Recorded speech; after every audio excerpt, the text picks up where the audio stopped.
Hello বন্ধুরা, সবাই কেমন আছো? আশা করি সবাই খুব ভালো আছো। আমিও খুব ভালো আছি। তো আজ জন্মাষ্টমী, আমাদের বাড়িতে পুজো হবে। তো চলো আমরা কিভাবে পুজো করছি না করছি সব তোমাদের সাথে দেখাবো। তো আমি স্নান টান করে রেডি হয়ে আসছি, দেখা হচ্ছে স্নান করে আসার পর। তো আমি স্নান করে চলে এসেছি, তোমরা দেখতেই পারছো। এবার একটু নাটক করছি, আমি ঢং যাকে বলে ঢং করছি। তো চলো এবারে দেখা যাক কী কী প্রসাদ বা বাজার এনেছে।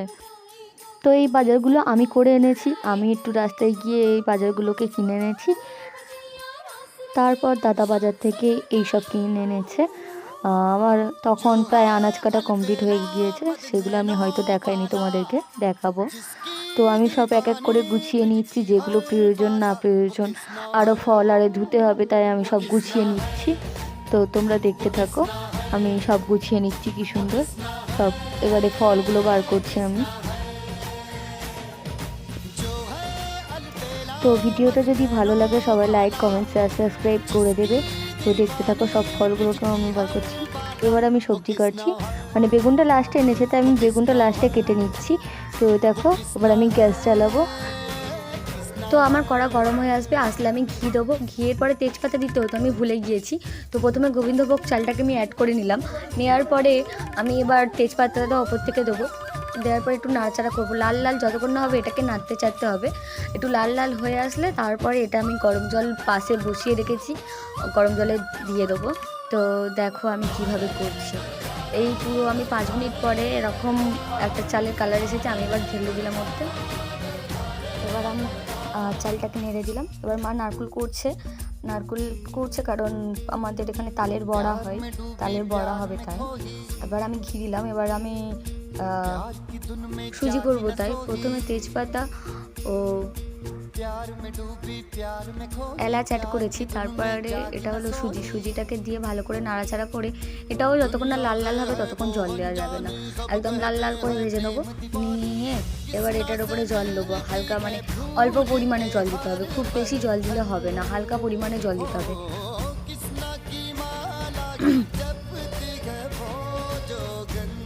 তো এবার আমি জলটা অ্যাড করেই দিলাম। কিছুক্ষণ 5 মিনিটের মতো আমি ফোটাবো এটাকে। ফোটানো হয়ে গিয়েছে, কেমন গায়ে গায়ে হয়ে গিয়েছে দেখতে পাচ্ছেন। তারপরে দুধ দিয়েছি, এটা হলো গরুর দুধ দেওয়া হলো।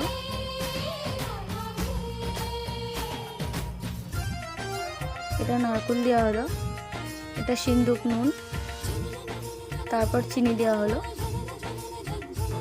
ওটাকেও ভালো করে মেশাতে হবে 5 মিনিট ধরে। এখানে আমার ভুল হয়েছে, গুঁড়ো দুধটা এক জায়গায় গুলে দিলে ভালো হতো, আমি ডাইরেক্ট দিয়ে দিয়েছি। তো পায়েসটা দেখে নিচ্ছি কতটা হয়েছে। চিনিটা লাস্টে অ্যাড করলাম, সবার লাস্টে। এবার নাড়াচাড়া করে 5 মিনিট পরে এটাকে লাভিয়ে দেবো। তো যথারীতি আমার 5 মিনিট হয়ে গেছে, যাতে লাভাবো সেটাই আমি ঘি ব্রাশ করে নিচ্ছি ভালো করে।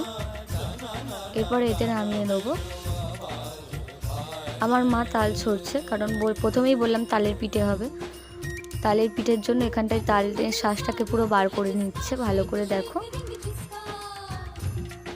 তোমাদের এখানে যদি এরকম কিছু থাকে এর সাহায্যে বার করে নেবে, আমাদের এরকমই আছে এখানে সবাই, তাই আমরা এটা দিয়েই বার করি। তো মায়ের তাল ছাড়া শেষ, মানে তালের শ্বাস বার করা শেষ। এবারে আমি সুজিটাকে তুলে নিচ্ছি ভালোভাবে, সুন্দরভাবে তুলে নিচ্ছি। চলো আমার প্রায় কমপ্লিট। এবার দুধ দিয়ে দিচ্ছি, এটা পায়েসে দুধ দিলাম, অনেকটাই দিলাম দুধ দিয়ে ভালো করে নাড়াচাড়া করে নিলাম, যাতে না নিচে লেগে যায় তার জন্য। তো এরপরে আমি কি অ্যাড করছি দেখতে থাকো। এটা হলো গুঁড়ো দুধ, এটাও পায়েসেই অ্যাড করব বলে পাশে বলছি, অনেকটা পরিমাণে প্রায় আমি 100 গ্রামের মতো দুধ দিয়েছি।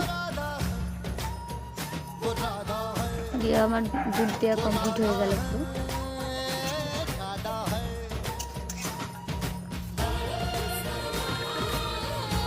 আবার একটু দুধ বেশি ছিল সেটা দিলাম। এবার চিনি দিচ্ছি, চিনিটা সবার লাস্টে দেবে, না হলে চাল সিদ্ধ হবে না। তারপর নুন দিলাম দিয়ে এবার ভালো করে নাড়াচাড়া করে নিলাম। তোমরা কিন্তু চিনিটা সবার লাস্টেই দেবে, না হলে একদমই চাল সিদ্ধ হবে না। তো এদিকে এবার অন্য ভাজাভুজি করতে হবে, যেমন আমাদের আজকে হয়েছে পটল ভাজা, আলু ভাজা হয়েছে, আর শাক ভাজা হয়েছে, বেগুন ভাজা হয়েছে। তো মা এবার শিলে চাল গুঁড়ো করছে, আমরা শিলেই চালটা গুঁড়ো করি যাতে পিঠেটা খুব সুন্দর খেতে হয়, তার কারণে। এবার আমি লুচির জন্য সব কিছু তৈরি করব। দেখো এবার পায়েসটা কতটা হয়েছে আমি নেড়ে নেড়ে দেখে নিলাম ভালো করে। তো এটা আমি বেগুন ভাজছি, আমি প্রথমেই বললাম যে আমাদের বেগুন ভাজা হয়েছে, আলু ভাজাও হয়েছে, সব দেখতে পাবে আস্তে আস্তে। দেখো এটা আলু ভাজা, আলু 2 ধরনের কাটা হয়েছিল, আস্তে আস্তে আমি ভালো করে ভেজে নেবো। তো মা তালের ফুরলি করছে সেটা দেখলাম, প্রথমে ময়দা দিয়েছে, সুজি দিয়েছে, তাল দিয়েছে, নুন দিয়েছে, এটা নারকেল গুঁড়ো দিচ্ছে, নুন বলতে সিন্দুক নুন দেবে, আর চিনি দিয়েছে, দিয়ে ভালো করে মিশিয়েছে ওটাকে, প্রায় 10 মিনিট ধরে মিশিয়েছে মা ওটাকে।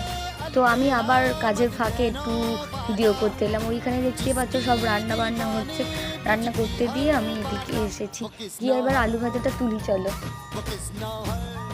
তো আলু ভাজা প্রায় কমপ্লিট, আমি এবার তুলবো এটাকে। এবার মা ফুরলিগুলো ছাড়ছে তেলেতে, দেখো আস্তে আস্তে কি সুন্দর ছোটো ছোটো করে ছাড়ছে, তোমরাও ছোটো ছোটো করেই ছাড়বে, ঠিক আছে। আমার মা ছাড়ছে, একেবারে অনেক কটা দিতে যাবে না, আস্তে আস্তে হালকা হালকা অল্প অল্প করে দিয়ে ভাজবে। এবার এটা ময়দা, এটা ঘি দিলাম অল্প পরিমাণে, এবার সিন্দুক নুন দেবো একটু।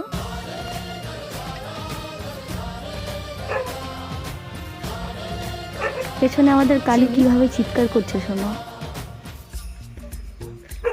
অল্প সামান্য পরিমাণে তেল দিয়ে ভালো করে মাখাতে হবে, মাখানো হয়ে যাবে গেলে অল্প অল্প করে জল দিয়ে এবার মাখাতে হবে। দেখো আমার প্রথমবার একটু বেশি জল পড়ে গিয়েছিল, আবার আমি পরে জল অ্যাড করেছি, তো আমি জলটা দিচ্ছি, দেখো একটু বেশিই পড়ে গিয়েছিল, আমি বুঝতে পারিনি। আটা মাখাচ্ছি, এটা ময়দা, ঠিক আছে, আমরা পরিমাণ মতো নিয়েছি, যেহেতু ঠাকুরের পুজো হবে তো তাই অল্প অল্প করেই আমরা নিয়েছি। এবার তালফুরুলিগুলো তুলছে মা, দেখে নাও, ওই কটাই করে ভেজেছে আমার মা, গুলো তুলে নিচ্ছে। দেখো এবার আমি সব লুচি ভেজে নিয়েছি টুকটুক করে, আমার লুচি ভাজা প্রায় কমপ্লিট। তো এবার ঠাকুরের জোগাড়টাও আমার করে নিয়েছি, কারণ সব কিছু গোছাতে হয়েছে তো আমাকে আর আমার মাকে, তাই আমরা গুছিয়েও নিয়েছি, আমি আমার মা সব দুজনে মিলে করে নিয়েছি। এবার হলো আসল গল্প, আমার দাদা পুজো করতে বসে গিয়েছে, তো আমার দাদা পুজো করছে, তোমরা শোনো, দেখো খুব ভালো লাগবে। তো পুজোটা আমাদের বেশ ভালোই কাটলো। তো সবাইকে রাধে রাধে বন্ধুরা, ভালো থেকো সবাই। दुनिया से है वो अनजानी, सब कहते हैं प्रेम दीवानी।